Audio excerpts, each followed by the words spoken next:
नमस्कार दोस्तों, आप सभी का फिर से स्वागत है हमारे YouTube चैनल भक्ति भूमि में। एक बार भगवान शिव माता पार्वती से कहते हैं, मानव यह 4 आदतें छोड़ दे तो उस व्यक्ति का भाग्य अवश्य बदल जाएगा। तब माता पार्वती कहती है, वह कैसे महादेव? फिर भगवान शिव कहते हैं, मानव के जीवन में सत्य को जान पाने का एकमात्र रास्ता साधना है। वह बात अलग है कि मानव उसे पहचान नहीं पाते या साधना की गहराइयों में जा नहीं पाते, लेकिन उसका कारण मानव स्वयं होते हैं। मानव की आदतें और उसके अपने विचार का रूप लेकर साधन को पहचानने से रोक देती हैं। अगर मानव गहरे साधना का अनुभव करना चाहता है तो वह मैं आज आपको बताने जा रहा हूँ। देवी कृपया इसे ध्यान से सुने। अगर मानव उसे छोड़ देता है और उसे त्याग देता है तो वह मानव साधना में आसानी से कर पाएगा। मानव अगर एक बार साधना में उतर गया तो बस फिर आनंद ही आनंद है, मन में शांति ही शांति है उसके जीवन में। फिर माता पार्वती कहती है, आखिर वह कौन सी आदतें हैं जो साधना में रुकावट पैदा करती है? हे देवी, चलिए इस कहानी के माध्यम से समझते हैं। बात उस समय की है जब संत महात्मा नगर नगर घूमकर साधना का प्रचार प्रसार कर रहे थे। इसी काम के लिए उन्होंने बहुत से बौद्ध भिक्षुओं को भिक्षा देकर और ज्ञान देकर अलग अलग दिशाओं में भेज दिया था। जो संत की तरह ही अलग अलग नगरों में उनकी सीख उनके ज्ञान का प्रचार प्रसार कर रहे थे। ऐसे ही एक बौद्ध भिक्षु दक्षिण भारत के गांव में आया हुआ था। वहां पर रहकर वह गांव वालों को साधना की शिक्षा दीक्षा दिया करते थे और वहीं से भिक्षा मांगकर खाया करते थे। वो नित्य सुबह और शाम गांव के लोगों को बुलाकर साधना के ऊपर उपदेश और साधना करने का अभ्यास कराया करते थे। ऐसे ही एक दिन उपेंद्र नाम का युवक अपने बहुत सारे दोस्तों के साथ वहां पर साधना करने के लिए आता है, लेकिन 10 दिन तक साधना करने के बाद भी उसके अंदर कोई आनंद पैदा नहीं होता है। इससे उसका मन साधना से हटने लगता। लेकिन उपेंद्र बहुत ही दृढ़ संकल्पित व्यक्ति था। वह कैसे भी करके साधना की अवस्था को प्राप्त करना चाहता था। इसीलिए एक दिन संध्या समय उसने उस बौद्ध भिक्षु से एक सवाल पूछा कि गुरुदेव, आप हमें यह तो बताते हैं कि साधना करने के लिए किस तरह की जीवन शैली अपनानी चाहिए, क्या क्या काम करने चाहिए, क्या क्या आदतें अपनानी चाहिए। आप हमें सब कुछ बताते हैं, लेकिन फिर भी मैं साधना नहीं कर पा रहा हूँ। क्या आप मुझे वह आदतें, वो चीजें बताने की कृपा करेंगे जो मुझे साधना के लिए अपने जीवन से उसे हटा देनी चाहिए? मतलब वह आदतें जो मुझे साधना के लिए छोड़ देनी चाहिए। यह सुनकर वह बौद्ध भिक्षु कहते हैं, अक्सर इंसान को लगता है कि मैं 1 घंटे साधना में बैठूंगा और साधना मेरा हो जाएगा। वह इंसान जब 1 घंटे साधन करता है तो उसे कुछ हासिल नहीं होता है। अब समझने की बात यह है कि साधना कोई खेल या कोई काम नहीं है जो आपको 1 घंटे ही करना है। साधना जीवन जीने की शैली, जीवन जी का तरीका है। इसीलिए जीवन के हर कार्य में साधना का होना बहुत जरूरी है, वरना इंसान 1 घंटे की साधना से कुछ भी हासिल नहीं कर पाएंगे। अक्सर लोग साधना करने के लिए एक दिनचर्या बना लेते हैं।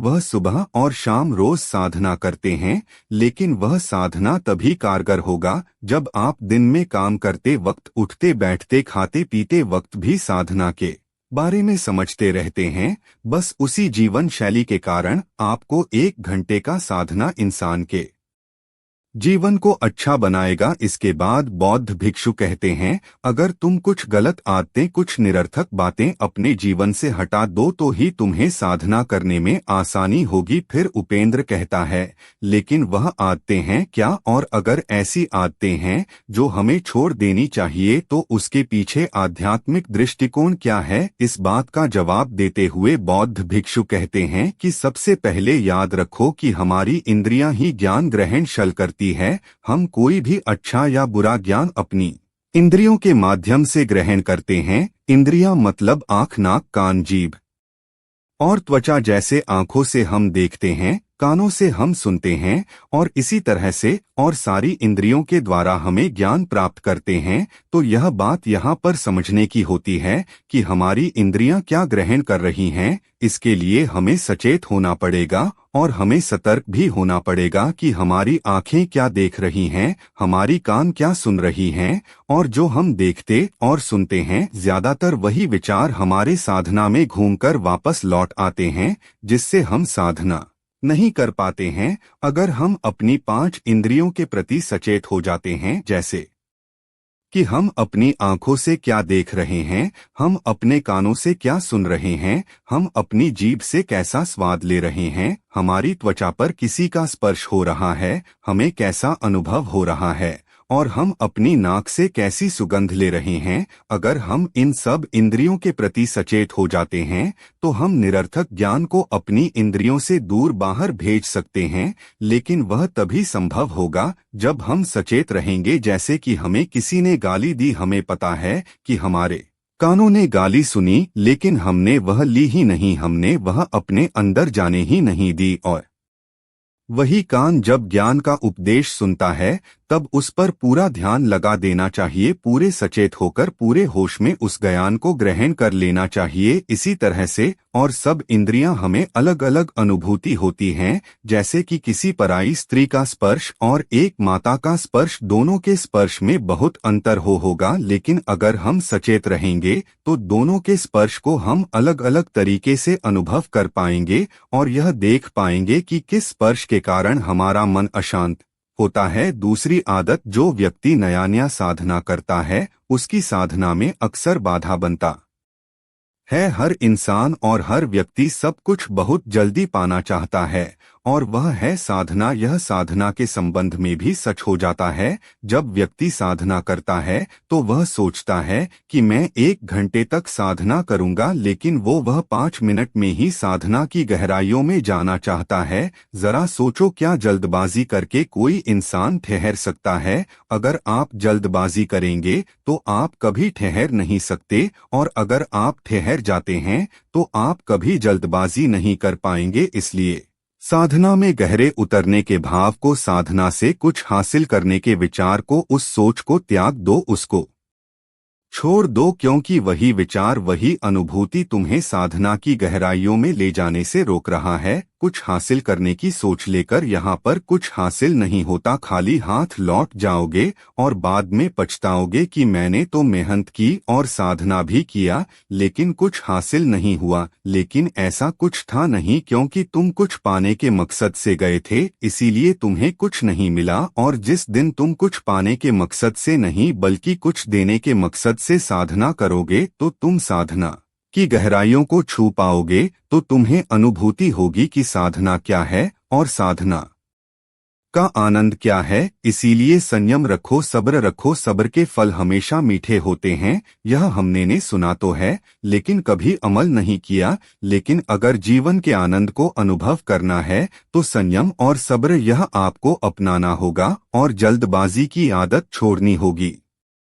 कोई भी काम करें, कुछ भी करें, आराम से शांत भाव से, कुछ जल्दबाजी करने की जरूरत नहीं है, क्योंकि आपकी जल्दबाजी करने से या संयम रखने से उस काम पर कोई फर्क नहीं पड़ेगा। वो काम तो फिर भी पूरा होगा, हो सकता है उसमें वक्त थोड़ा ज्यादा लग जाए, लेकिन वो वक्त ही आपके लिए साधना का रूप बन जाएगा। इसीलिए संयम रखें, सब्र रखें और सब्र से ही हर काम करें। तीसरी आदत जो आदमी को ध्यान की गहराइयों में उतरने के लिए छोड़ देनी चाहिए वह है कि ज्यादा लोगों से दोस्ती। जी हाँ, आपको सुनने में यह अजीब लगता होगा, आपको तो लगता होगा कि ज्यादा से ज्यादा दोस्ती करने से हमारा वर्चस्व फैले, लोग हमें जानेंगे। लेकिन साधना के संबंध में यह आदत आपके रास्ते में बाधा बन सकती है। ज्यादा लोगों से दोस्ती कैसी बाधा बन जाती है? जब आप ज्यादा लोगों से दोस्ती रखते हैं इसका मतलब यह है कि आप अपनी एकांत का आनंद नहीं उठा पा रहे। आपको खुश रहने के लिए और लोगों की सहायता चाहिए, इसीलिए आपने बहुत से लोगों से दोस्ती बना रखी है, लेकिन वह दोस्ती आपको अपनी एकांत तक नहीं पहुंचा सकती, आपको अपनी आनंद तक नहीं पहुंचा सकती, क्योंकि वह दोस्ती आज नहीं तो कल खत्म हो जाएगी। उसके बाद आपको अकेले ही रहना पड़ेगा, तो क्यों ना आज से ही मैं अपने अकेलेपन को स्वीकार कर लूं और अपने एकांत की तरफ यात्रा शुरू करूं। और इस संबंध में एक और समस्या पैदा होती है, हमें ज्यादा समय उनके साथ बिताना पड़ता है, उनको खुश करने के लिए तरह तरह का अभिनय करना पड़ता है। और यही बात लागू होती है ज्यादा प्रेम संबंधों में। जो व्यक्ति बहुत ज्यादा प्रेम संबंध रखता है, ऐसे आदमी के चित्त से भी शांति गायब हो जाती है, क्योंकि उसका दिमाग और उसका मन उसी पर भटकता रहता है, उसी की ओर आकर्षित रहता है। और आज नहीं तो कल जब वह साधना में बैठेगा तो उन्हीं के चित्र, उन्हीं दोस्त, उन्हीं औरतों को बार बार में सोचते रहोगे और घूमते भी रहोगे। इसीलिए कम लोगों से दोस्ती रखो, ऐसे लोगों से दोस्ती रखो जो साधना करता हो, ताकि आप उनके साथ बैठे तो आपकी चर्चाएं व्यर्थ ना हो, किसी की चुगली ना करें, किसी के बारे में बुरा ना सोचे, सिर्फ हम लोग साधना के बारे में ही चर्चा करें, ताकि वह दोस्ती एक सक्षम बन जाए और उसमें हम ज्ञान की गहराइयों को छू पाए, सत्य को समझ पाएं, और जिससे हम साधना के बारे में भी समझ सके। किसी दूसरे से उम्मीद या आकांक्षा आपको हमेशा दुख देगी। हो सकता है एक दो बार के लिए आपको सुख मिले, लेकिन आपको कोई फायदा नहीं मिलेगा, लेकिन बाद में वह चीज आपको दुख ही देगा, क्योंकि जब व्यक्ति आपकी उम्मीदों पर खरा नहीं उतरता है तो आपके दिल को आघात पहुंचता है। इसीलिए अगर उम्मीद रखनी है तो खुद से रखो, अपने परिवार वालों से भी कोई उम्मीद मत रखो, अपनी बेटी से, अपने पिता से कोई उम्मीद मत रखो। बिना उम्मीद के उनसे प्रेम करो, बिना आकांक्षा के उनके साथ रहो, उसके बाद उनसे उम्मीद कभी नहीं करो। खुद से आकांक्षा करो कि मैं यह कर सकता हूँ या नहीं कर सकता हूँ। अगर आप खुद से उम्मीद करें तो ही आप अपनी आनंद की तरफ यात्रा कर सकते हो। फिर बौद्ध भिक्षु कहते हैं, अच्छा मैं तुमसे एक सवाल पूछता हूँ, क्या दूसरों को खुश करने से तुमको खुशी मिलती है? शायद तुम इसके जवाब में हाँ बोलेंगे। ऊपर से देखने पर तो ऐसा ही लगता है कि हाँ वही हम किसी को खुश करते हैं, हमारी वजह से कोई खुश होता है तो हमें भी आनंद मिलता है। लेकिन अगर हम इसका दूसरा पहलू देखें तो जब आप किसी को खुश करते हैं तो आप दूसरों के अधीन हो जाते हैं। कहने का अर्थ यह है कि किसी व्यक्ति को खुश करने के लिए आपको यह जानना होगा कि व्यक्ति को खुशी किस चीज से मिलती है, और जब आप यह जान लेते हैं तो आप वही करने की कोशिश करते हैं जो चीज उस व्यक्ति को खुशी देती है। लेकिन बहुत बार ऐसा होता है कि जो चीज उस व्यक्ति को खुशी दे रही है उसको करने से मुझे खुशी नहीं मिलती, लेकिन उसे खुश करने के लिए मुझे यह काम करना पड़ता है। इसीलिए मुझे अपने जीवन के आदर्शों को दांवों पर रखना पड़ता है और कई बार उन आदर्शों का उल्लंघन भी हो जाता है। किसी को खुश करिए, खुश करना अच्छी बात होती है, लेकिन अपने आदर्शों और अपने मूल्यों को दांवों पर रखकर नहीं। जैसे कि किसी मित्र ने हमें भोज का निमंत्रण भेजा है, हम वहां पर जाते हैं, लेकिन साथ में वह हमें मदिरा और धूम्रपान भी करने के लिए कहता है, लेकिन हम करना नहीं चाहते, लेकिन उसको खुश करने के लिए हम वह काम भी कर लेते हैं, जिसके बाद हमारा मन अशांत होता है, शांति खो जाती है। अगर आपका मन मदिरा पान करने का नहीं कर रहा है तो कोई मतलब नहीं बनता कि आप दूसरे को खुश करने के लिए वही काम करें जिससे वह खुश होगा। भाई मैं मदिरा पान करूंगा, उससे आपको खुशी मिलेगी, इस बात का क्या संबंध है? इसीलिए अज्ञानता के अंधेरे से बाहर आए, समझे देखे कि विवेक का इस्तेमाल करें, बुद्धि का इस्तेमाल करें, आपको सब कुछ खुद ही स्पष्ट नजर आने लगेगा। मेरा काम तुमको शिक्षा देना नहीं है, कोई प्रवचन देना नहीं है, बल्कि तुम्हारा विवेक जगाना है। और जिस दिन तुम्हारा विवेक जाग गया, तुमको किसी को सुनने की जरूरत नहीं पड़ेगी, तब तुम खुद के गुरु स्वयं होंगे और उसके बाद तुमको कोई धोखा, कोई फरेब नहीं दे पाएगा। अगर अज्ञानता से बाहर आना है तो एक छोटी सी प्रक्रिया हमेशा करते रहना पड़ेगा अपने साधना के प्रति। इस क्रिया को काम करते वक्त अपने दिमाग में रखिए, इसके बाद आप साधना को धीरे धीरे हासिल करने लगेंगे। आपका अज्ञानता का अंधकार विलीन होता चला जाएगा, उसके बाद तुम साधना की गहराइयों में जा पाओगे। इतना कहकर बौद्ध भिक्षु वहां से चले जाते हैं। फिर भगवान शिव इस कहानी को समाप्त करते हैं। उम्मीद करते हैं कि आपको इस वीडियो से कुछ नया जरूर सीखने को मिला होगा। आपको वीडियो कैसी लगी हमें कमेंट बॉक्स में जरूर बताएं।